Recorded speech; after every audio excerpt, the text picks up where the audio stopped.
2 ambulances, toutes neuves, à la préfecture de Séguéla. Des véhicules destinés au centre de santé rural de Massala et celui de Gbetogo. Il s'agit de la 3e acquisition d'ambulances pour la région du Ourodougou en moins de 6 mois. L'obtention de ces engins a été possible grâce à un plaidoyer de la mutuelle de développement de Gbetogo et la direction régionale de la santé. C'est un don du ministère de la Santé et c'est le préfet du département de Séguéla, préfet de la région du Ourodougou, qui représente le ministre de la Santé à cette cérémonie de don. Diarasouba Abdul Karim a demandé aux bénéficiaires de faire bon usage de ces véhicules. Ce sont des véhicules utilitaires et qui ont vocation à servir le transport des malades, exclusivement le transport des malades. Quand j'ai donné des instructions fermes que cela soit observé, de sorte que ces véhicules ne servent pas à des missions de liaison administrative. C'est le directeur régional de la santé du Ourodougou qui a reçu les clés des véhicules des mains du préfet. Avec ces 2 ambulances, nous passons à 19 ambulances pour la région. C'est déjà important. Nous allons continuer, sur instruction de M. le préfet, de faire des plaidoyers pour que les autres départements sanitaires gagnent puissent aussi avoir des ambulances pour pouvoir évacuer les malades d'urgence.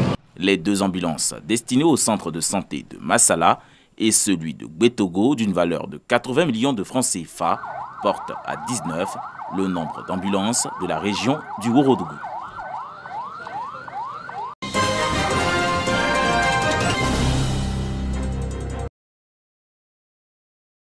Faire de la fibre de coton made in Côte d'Ivoire la plus prisée d'Afrique en fonction de la qualité. Proposer des axes d'amélioration de la qualité du coton pour les campagnes à venir. Toutes ces questions sont au centre de l'atelier portant sur la qualité du coton ivoirien à Bouaké. Intercoton, organisation interprofessionnelle agricole de la filière coton, a réuni les producteurs, les sociétés cotonnières, les égraineurs et les exportateurs pour réfléchir sur l'amélioration de la qualité du coton. Nous sommes là pour l'atelier pour améliorer la qualité du coton ivoirien. Ce qu'on fait déjà n'est pas mauvais. On veut faire plus et améliorer la qualité, qu'il soit plus bon pour être au devant des autres pays. Le respect des itinéraires techniques agricoles, des techniques de récolte et post-récolte ont meublé les échanges. Les producteurs en première ligne de la qualité du coton mesurent l'immensité du travail à abattre. En tant que producteur, on va faire une sensibilisation sur le terrain. Si le coton est bien récolté, pas l'homogène dedans, et puis bien stocké, ça on va avoir le meilleur de qualité. Nous on va faire nos parts de sensibilisation auprès de nos producteurs. Les sociétés coopératives attendent beaucoup des résolutions issues de cet atelier pour améliorer la qualité du coton ivoirien. Il s'agit pour nous, en tant que filière aujourd'hui, de faire une pause et de réfléchir à l'ensemble de nos process de façon à rétablir le niveau de la qualité. Le gouvernement ivoirien s'attend à une production record de 520 000 tonnes de coton pour la campagne agricole 2020-2021, soit une hausse de 6% par rapport à la campagne écoulée. Une production qui doit hisser la Côte d'Ivoire au 2e rang des pays africains producteurs de l'or blanc.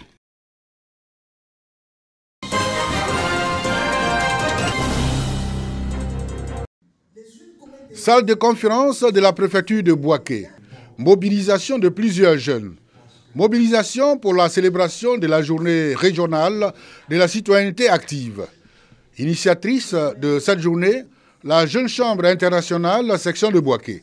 Pour les responsables locaux de la Jeune Chambre internationale, cette journée vise à sensibiliser les jeunes aux valeurs républicaines et démocratiques tout en suscitant en eux l'envie de s'engager dans les actions de citoyenneté et du civisme. Il est important que les jeunes puissent impacter positivement leur communauté par des actions fort louables, par des actions fort appréciables, afin d'apporter leur modeste contribution au développement de leur pays.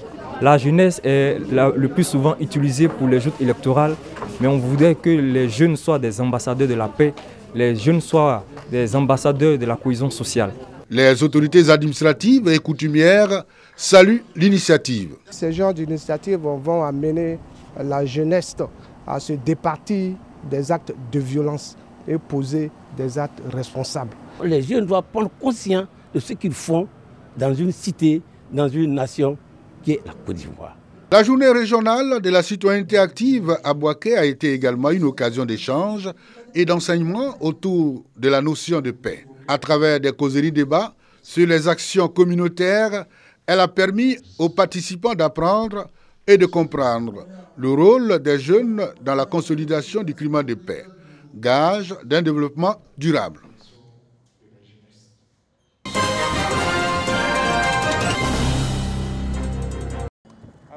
Pour les élections législatives du 6 mars prochain, changeons de mentalité.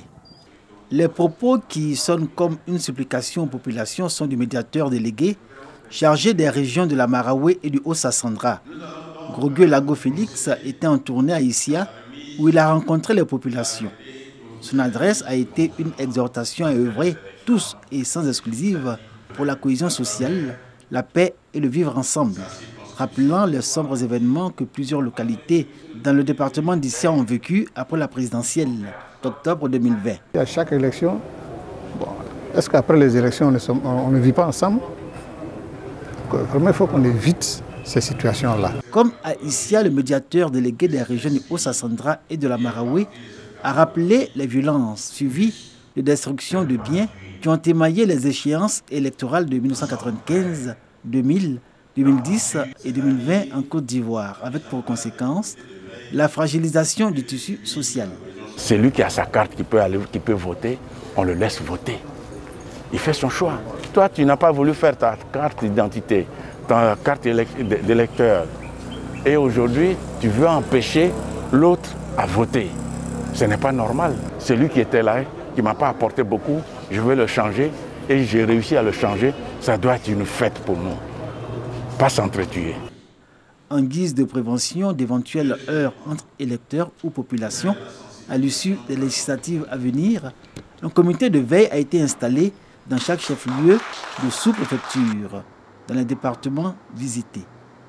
Sa mission est connue, travailler au dialogue communautaire pour le règlement de tout différend susceptible d'instaurer le désordre et troubler l'ordre public.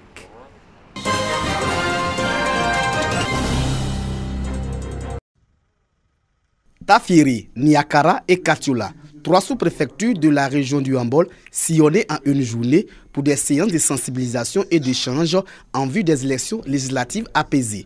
Une initiative des cadres de la région du Hambol afin de garantir une élection sans violence, comme ce fut le cas pendant la dernière présidentielle. La jeunesse, mise au banc des accusés, a été exhortée à relever le défi de la paix, de la cohésion et du vivre ensemble avant, pendant et après l'élection des députés. Un défi que les jeunes du Hambol comptent relever à travers des rencontres de proximité. Nous jeunes, l'avenir nous appartient. Nous ne devons pas nous laisser manipuler. Nous ne devons pas nous laisser envoyer à l'abattoir, comme le disait une autorité de ce pays. Les responsables de notre pays ont leur champ de bataille. Après ces élections, ils se retrouvent entre eux, ils échangent. Mais ceux qui perdent la vie ne reviennent plus. Les têtes couronnées se sont engagées à sensibiliser leur population à accomplir leur devoir civique dans la paix. Nous, les guides traditionnels que nous sommes, dans nos différents villages et sous-préfectures, nous souhaitons que les jeunes se mettent à notre tâche. Il faut comprendre la paix, à commencer dans nos maisons, dans nos quartiers, dans nos villages et dans le pays. La paix doit commencer par eux, les jeunes qui sont bouillants. Cette tournée de sensibilisation et d'échange pour des élections apaisées a été l'occasion pour les cadres d'appeler à l'union et à la solidarité, des vertus cardinales pour toujours maintenir le cap du développement de la région du Hambol.